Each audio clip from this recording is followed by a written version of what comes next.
كتير مننا بيحب المكرونة بالبشاميل، بس لما بنغير اللحمة بالفراخ الموضوع بيتحول لتجربة تانية خالص.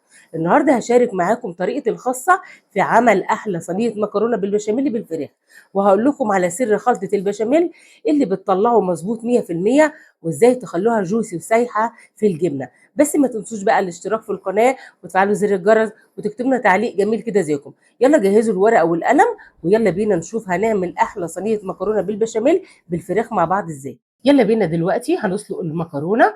معايا دلوقتي حله ميه وتكون بتغلي يا جماعه، هنزل بمعلقه ملح كده وادوبها بالطريقه اللي انتوا شايفينها دي. بعد ما قلبنا الملح بالطريقه دي معايا كيلو مكرونه قلم وتجيبيها نوعيه كويسه، هنزل بيه كده في الميه واديها كده قلبتين بالطريقه دي عشان ما تلزقش معاك. المكرونه ما بنحطش عليها زيت خالص ولا اي ماده دهنيه، انا بسيبها 6 دقايق حوالي 3/4 سوا كده يا جماعه، ما تزوديش عن كده.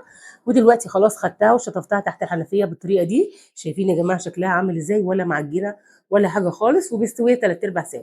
يلا بينا دلوقتي مع بعض هنركنها على جنب. يلا بينا نعمل حشوه الفراخ. معايا دلوقتي معلقتين زيت ومعايا معلقه سمنه كده كبيره، ونبتدي كده نقلبهم مع بعض لحد ما يسخنوا بالطريقه دي. معايا دلوقتي صدرين فراخ مقطعاهم مكعبات صغيره جدا بالشكل ده. شايفين يا جماعه؟ طبعا غسلتها الاول وشطفتها تحت الحنفيه وصفيتها. تنزلي بقى كده اهوت وتبداي تشوحي فيها كويس جدا لحد ما لونها يغير. في خطوه مهمه اما نيجي نعمل التتبيله دي، تقدري تحطي البصل الاول براحتك وتقدري تحطي الفراخ كده احسن. نشوح كده بقى في الفراخ لحد ما يفتح معانا ولونها يستوي بالطريقه دي.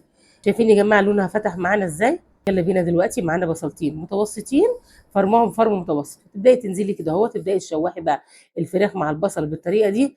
طبعا دلوقتي الفراخ هتشرب من طعم البصله، هتبقى طعمها في منتهى الروعه. شايفين يا جماعه؟ لازم البصله تاخد معاكي لون خفيف كده، ودي خطوه مهمه. طبعا البصله نزلت ميتها شويه ازاي، نفضل نقلب كده لحد ما الفراخ تشرب ميه البصل خالص ويبقى الطعم مختلف منتهى الروعه. شايفين يا جماعه شكلها عامل ازاي؟ البصله دبلت معانا وحاجه في منتهى الجمال.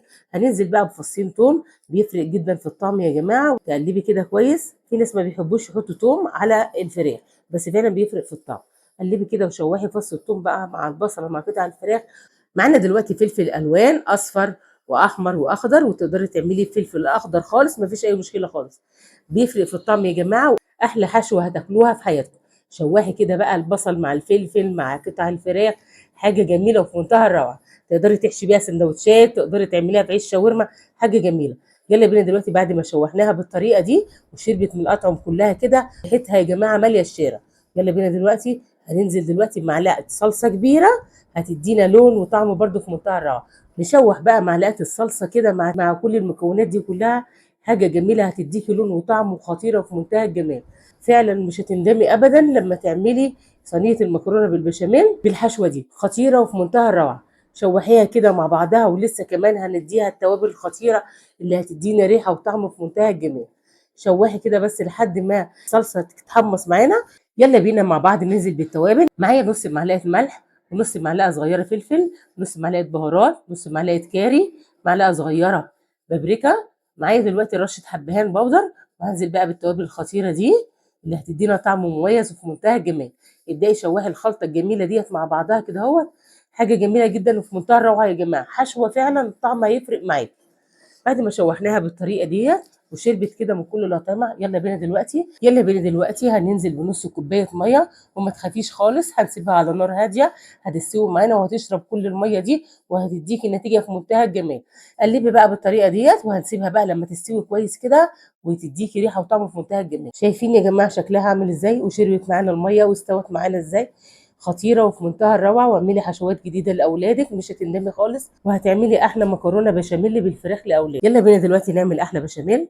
معايا 3 معالق كبار سمنه، وهننزل عليهم بربع كوبايه زيت. وما تخافوش الماده الدهنيه مش كتيره جدا خالص يا جماعه. واول ما يسخنوا معانا بالطريقه دي، معايا 6 معالق كبار مليانين دقيق حراميه.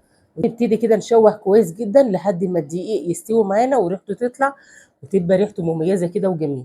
شايفين يا جماعه؟ تقدري تعملي البشاميل على البارد مفيش اي مشكله خالص زي ما انت عاوزه، بس فعلا اما بنحمص الدقيق بيفرق جدا في الطعم. ازاي تعملي على البارد؟ بتحطي كل المكونات مع بعض وتضربيها في الخلاط وتسويها بالطريقه دي. شايفين يا جماعه شكل البشاميل اللي عمل بابلز معانا؟ وشايفين كمان لون الدقيق اتحمص معانا ازاي وريحته في منتهى الجمال. معانا دلوقتي لتر لبن، ويا جماعه يكون بارد، اوعي تحطيه سخن هيكتل معاكي. تبدأي كده واحدة واحدة وأنتِ بتنزلي باللبن والمعلقة في إيدِك بتدوبي على طول، وما تخافيش عمره ما هيكتل معاكِ لو مشيتِ على الخطوات، تقدري تعملي بالمضرب اليدوي ما فيش أي مشكلة خالص. شايفين يا جماعة؟ قلّبي ما تخافيش اعملي بس على الطريقة دي، امشي على الطريقة دي ومش هتندمي. قلّبي بقى كده بسرعة جدًا، وكل ما هتقلّبي هيتقل معانا وهيدّيكِ نتيجة في منتهى الجمال. طبعًا إحنا مش هنكتفي باللتر بس، لإن إحنا حاطين 6 معالق كبار دقيق، هنزوّد دلوقتي معانا شوربة هنزوّدها، بس لازم تقلّبي كويس جدًا لحد ما إيه، يتقل معانا بالطريقة دي. شايفين يا جماعة كل ما هنقلّب البشاميل هيتقل معانا بالطريقة دي. طبعًا دلوقتي ممكن تقولي خلاص استوى، لأ لسه هيتقل تاني وهيعوز مواد سائلة تاني. يالّا بينا دلوقتي معانا لتر كمان شوربة، شوربة كده كاملة الدسم هيدّيكِ نتيجة في منتهى الجمال. تقدري تعملي كلّه لبن ما فيش أي مشكلة خالص، تقدري تحطّي لبن على شوربة برضه النتيجة هايلة وفي منتهى الجمال. يالّا بينا مع بعض ننزل بالتوابل، معايا معلقة صغيرة ملح ومعايا نُص معلقة فلفل أسود، نبتدي نقلّب كده. شايفين يا جماعة بتتقل معانا وخطيرة. يالّا كده مع بعض بشرة جوز الطيب هتدّيكِ طعم مميز وتقدري تستغني عنها لو ما بتحبيهاش، بس فعلًا بتفرق في الطعم.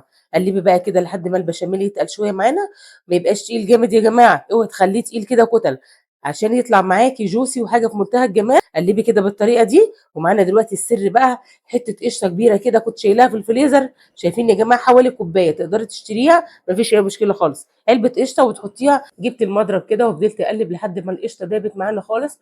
ونسيت أقول لكم على خطوة مهمة جدًا، أنتِ لو عاوزة تحطي فلفل أبيض ما فيش أي مشكلة خالص، بس طعم الفلفل الأسود يا جماعة في البشاميل مميز جدًا. يالّا بينا مع بعض نختبر البشاميل كده ونشوفه استوى. شايفين يا جماعة طالما عملتِ الخط اللي في النُص كده ما ضمّش على بعضه يبقى كده تمام وطلع معاكِ في منتهى الروعة. لو الخط اللي عملناه دوّة ضَم على بعضه تاني يبقى لسه عاوزة تستوي معانا شوية عشان تتقل معانا. شايفين يا جماعة الجمال والعظمة ده؟ يالّا بينا نرفعها من على النار ونبتدي مع بعض نقفّل صينية المكرونة. هنجيب بقى صينية كبيرة أو طبق كبير ما فيش أي مشكلة خالص. شايفين يا جماعة المكرونة مفلفلة معانا إزاي؟ خطيرة وفي منتهى الجمال.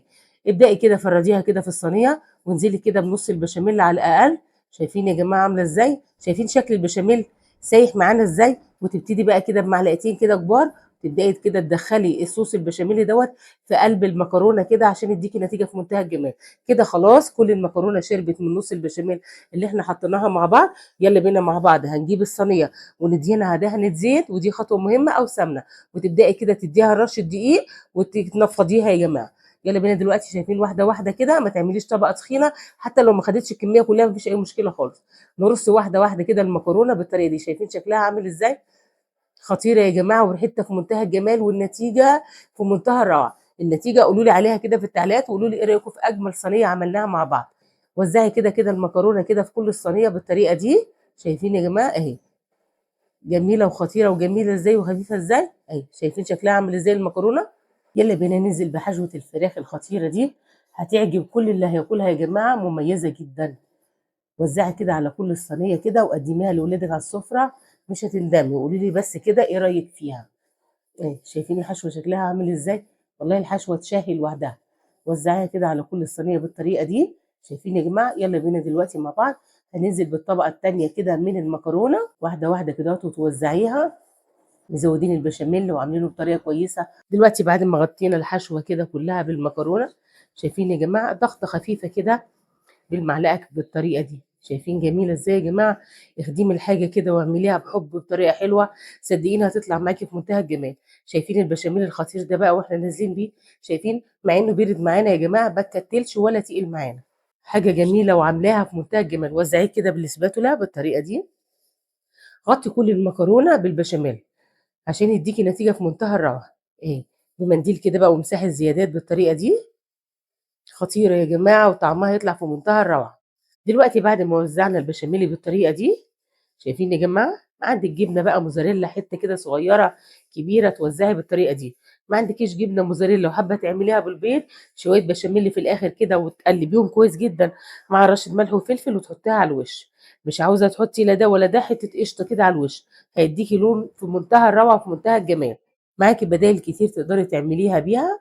مش عاوزة تحطي لا ده ولا ده ولا ده، احنا حاطين قشطة بزيادة مفيش أي مشكلة خالص. دلوقتي خلصنا خلاص، احنا مولعين الفرن على درجة حرارة 180.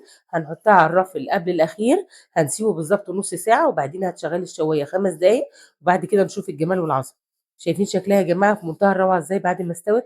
لونها خطير وعامل ازاي؟ وريحتها يا جماعة خطيرة وفي منتهى الجمال. جربوها وقولوا لي ايه رأيكم، مش هتندموا. يلا بينا نقطع قطعة مع بعض ونشوف الجمال والعظمة دي. شايفين شكلها عامل ازاي والصوص عامل ازاي؟ البشاميل خطيره يا جماعه. يلا بينا كده هنرفعها. شايفين يا جماعه جوسي وعامله ازاي؟ ولو استنيتي عليها تبرد هتديكي نتيجه احلى واحلى. شايفين يا جماعه القطعه عامله ازاي؟ في منتهى الروعه وفي منتهى الجمال. وبكده نكون خلصنا اسرع والذ صينيه مكرونه بالبشاميل بالفراخ. ممكن تعملوها بجد، الطعم خيال. لازم تجربوها بنفسكم وجربوا الطريقه وقولوا لي في التعليقات طلعت معاكم جوسي زي ما بنحب ولا لا.